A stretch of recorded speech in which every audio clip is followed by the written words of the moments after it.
Let's go! We are going through as many of your comments from our videos over the past couple of weeks.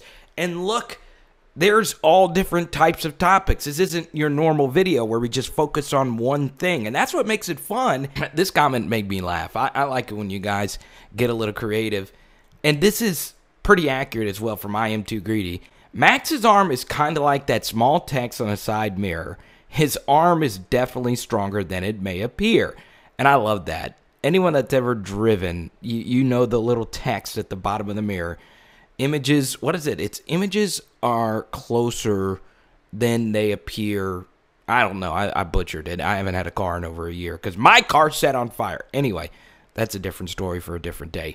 Max Johnson's arm strength. Okay, it's not special. I think we all can see that, right? TJ's definitely got a stronger arm. Myles definitely got a stronger arm, and Nuss probably does as well. But all three of those guys probably have a stronger arm than Joe Burrow, and Joe Burrow is the greatest LSU quarterback of all time. Drew Brees didn't have a strong arm. Tom Brady doesn't necessarily have a cannon. So what does that mean? Well, you don't need to have a strong arm to be a successful quarterback. It's better to be accurate, and it's better to be smart with the football. Don't turn it over, while at the same time be very effective and accurate with it. It's very complex, right? But the thing is, with Myles Brennan, his number one play and LSU's most productive play last season was all verticals, which is just all vertical go routes. That was LSU's best route, according to SEC StatCat. And they didn't really do it with Max Johnson because, well, he doesn't have the all verticals type of arm. So, yes, you don't need to be Jamarcus Russell or Ryan Mallett or Zach Mettenberger. However, Myles' ability to get the football down the field will need to get better. And on top of that, there's so many things. I said Myles. Max Johnson. There's so many things Max Johnson needs to work on, including the red zone. So if you are a quarterback that doesn't have a cannon of an arm, you do need to be able to be very good in the red zone. And that's for every quarterback, really. So let's go to Christian here. I like him, man. He's in the gym working out, and he said, I'm going to stop lifting and ask my boy Carter the Power. And yes, I did refer to myself in the third person, which is lame. But I'm going to ask my boy Carter about Garrett Nussmeier. Johnny Manziel-like traits. He could be very special in the future. Yeah, I mean, how this quarterback battle plays out this season is one thing, but really the future of LSU quarterbacks is going to be absolutely wild. One thing you can't discount is there's always the transfer portal. You know, not only for LSU players going out, but potential LSU quarterbacks coming in. You never know what's going to open up in the portal. But yeah, Garrett Nussmeier, I was really shocked at some of the things he did in the spring game. And yes, he made some awful interceptions. Awful. And we broke those down into deep detail. But outside of that, I mean, he did some crazy, crazy throws in that spring game. I think, based on that game, Garrett Nussmeier made the most impressive throw in the first half, which was fumbled by Jontre Kirkland. And then his throw to Kayshon Boutte was unfreaking real. And he is very similar to Manziel. Not the tallest guy, not the strongest arm, but just a ball player who is an improviser. And look, he can be very special. Now, I know I'm going to get some heat for this, but Walker Howard is the real deal. He is a future LSU quarterback. He will be the LSU quarterback in 2023, and, he's that good to me. And, look, is it going to be tough for him to win this job at that time over Nussmeier or Max Johnson or TJ or whoever it may be then? Yeah, it's going to be really tough for him to do it. It's hard to unseat quarterbacks. It always is. But, I'm just all in on Walker Howard. And then we're not even getting into 2023 quarterbacks with Arch, Ricky Collins, and Eli Holstein. So, you can't be happier with the future of LSU's quarterbacks than right now. And honestly, I do think the position will only get better as we move along in the future. So, quick little commercial break here. No, not quite, but what's the link to get a t-shirt? Okay, this isn't the comment that I liked. It's this one from Kingston's World. Done. Thanks, man. Great show. Listen to it every night at the hospital while working. Here in Florida drives the Gator fans crazy. Ah! Love it. This comment made my freaking day.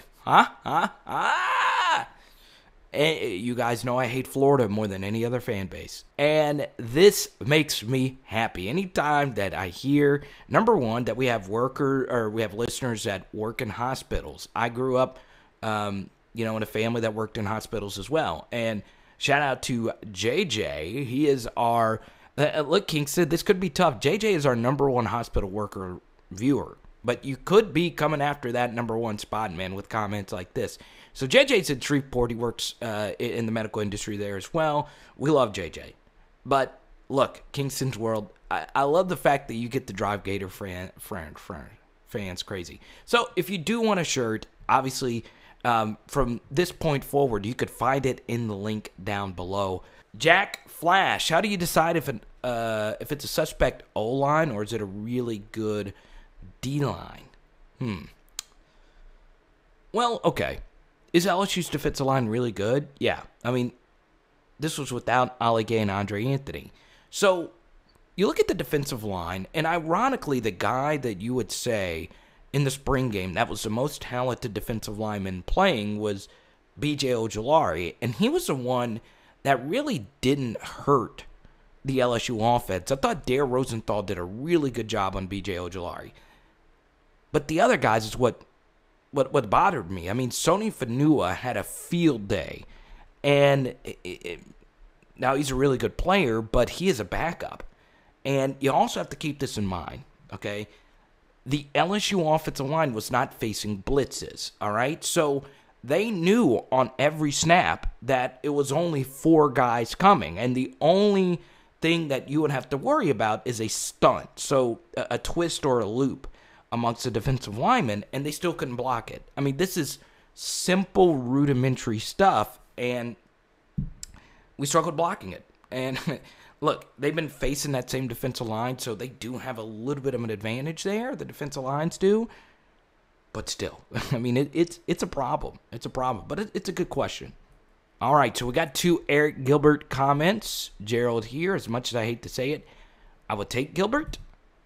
Saucy here, I heard many things about Gilbert. I do know that he shares a room with B.J. Ojulari. Okay, they were teammates in high school.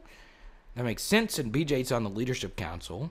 I'm sure he's been encouraging Arik to pave his path back into the field. I know he's doing some summer classes to boost his GPA, and I think he really does want to play in Baton Rouge. Okay, so you guys know that, I've shared my honest opinions on Arik Gilbert, and look, the people, I get so sick and tired of this argument, and people feel holier than thou by saying second chances and all these different things. Everyone believes in second chances. I don't think anyone here doesn't believe in second chances. The problem is that this is not Arik Gilbert's second chance. This is his 3rd or 4th chance, because he had the opportunity to go back to LSU, and he said, no, I want to go to Florida. And for whatever reason, that didn't work out. So, it's him trying to fight his way back on LSU. Now, like I've said from the get-go, there's rumors about academic hurdles. I don't want to comment on that because I myself wasn't a great LSU student, so I'll let that go. Whatever the case may be, would I like Arik Gilbert back on the team? Yeah, because he's a sublime talent. My issue here is what can happen, and this is what makes college football so complicated. It's a very time-oriented sport. The amount of time you spend on different things can vary. So some coaches spend more time discussing strategy and going over the next great offensive wave, whereas other coaches spend more time recruiting and fundraising and boosters and whatever. So the thing here with Arik Gilbert is LSU has spent so much extra time away from other things that make a program great in getting Arik Gilbert back, that the time spent may be wasted unless he does come back. So what I mean by that is when Arik Gilbert initially decided to opt out of the rest of the season, well, that came at such a bad time. We had just lost to Alabama. We had a ton of injuries. We were worrying about if we were going to have enough healthy guys to play Florida, and a guy who was healthy, apparently, decided to leave. He said, I'm packing my bags, whatever.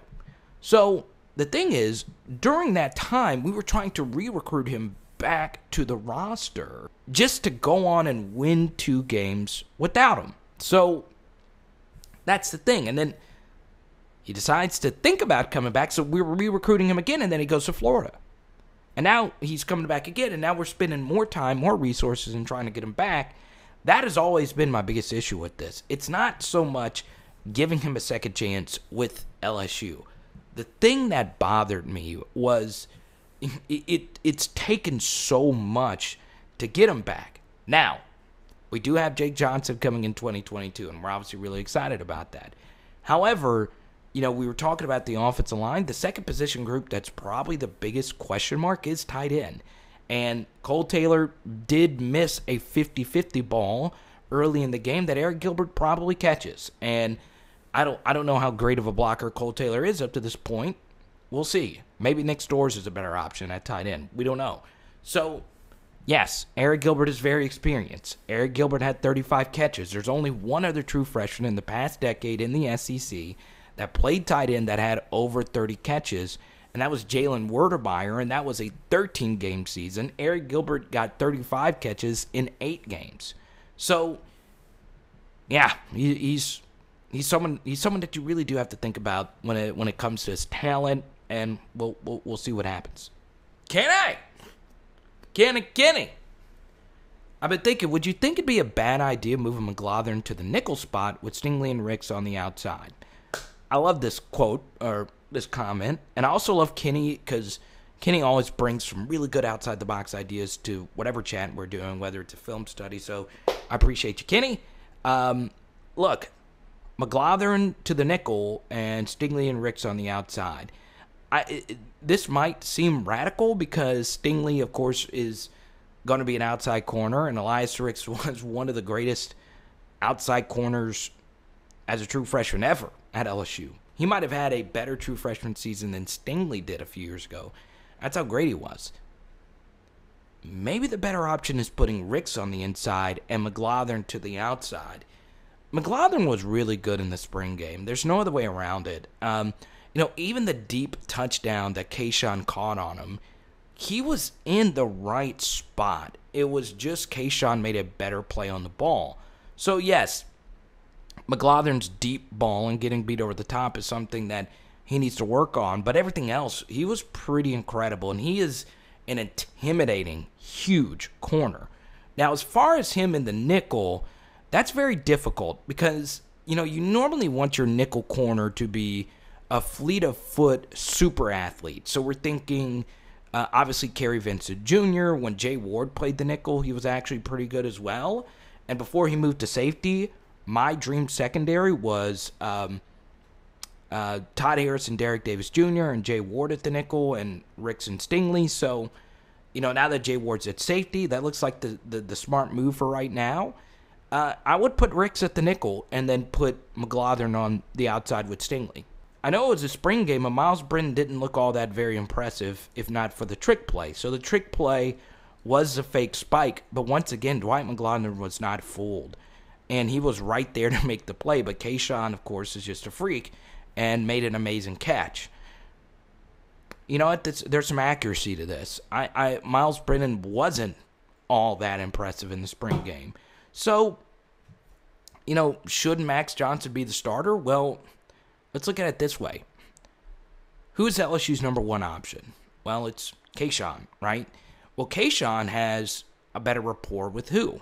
Well, I think we could all agree has a better rapport with Max Johnson, who he and Kayshawn were unfreaking believable together against Florida and Ole Miss. So you have that, right? You know, I still stick by what my video from earlier this week. I would start Max right now because the offensive line. Myles needs time in that pocket. But the cornerback battle is so neck and neck between those two. Neither one of them are just incredible. But, yeah, you know, Ben, there is something to this statement. The one thing I'll give Myles Brennan credit for, he didn't turn the football over like the other two quarterbacks did. Got me a shirt, ball. Shout out to you, TomKat337. Your comments always bring comfort and joy, especially your comments about Bug last week. I appreciate your shirt buying experience and all these other people you're seeing right now that have bought a shirt. I appreciate that. This is where I took a lot of heat, not only from TomKat here, but Leonard and now Hey. Really? Something about Mary? That's a film I have to see? Really? So, yeah. Probably not. Now, I understand. Ben Stiller, Dodgeball, Zoolander, Night at the Museum. He's a funny guy. I've actually met Cameron Diaz and Matt Dillon. They actually dated at the time, and when I was super young, I had a very awkward encounter with them, and I'll share that story some other time. Here's a movie that I want you to see from late 90s, and it is unfairly rated on Rotten Tomatoes, okay? A thin line between love and hate with the legendary Martin Lawrence and Lynn Whitfield, and I have a close personal connection to this movie. I'm going to be honest, 12% Rotten Tomatoes, I hate that rating. Maybe not the best suggestion to make there for late 90s film with romance or whatever. So here's what I'll do. Let me think on an equivalent, because that's not my specialty, and I kind of like movies. I'll think of a movie that would be better, because it is not football season now. It is not football season, and the draft is about to end, so we're going to need some things to watch, okay? Outside of this channel, of course. So shout out to everyone that has bought a t-shirt. I really do appreciate that. I'm really going to think about this thing. Yeah, we'll see you next week. Once again, no live stream on Saturday night. Then the next week, we'll be back to the Tuesday, Saturday, 7 p.m. Central schedule. It is Power Hour LSU. Boom! I think we're doing salads tonight. Let's go.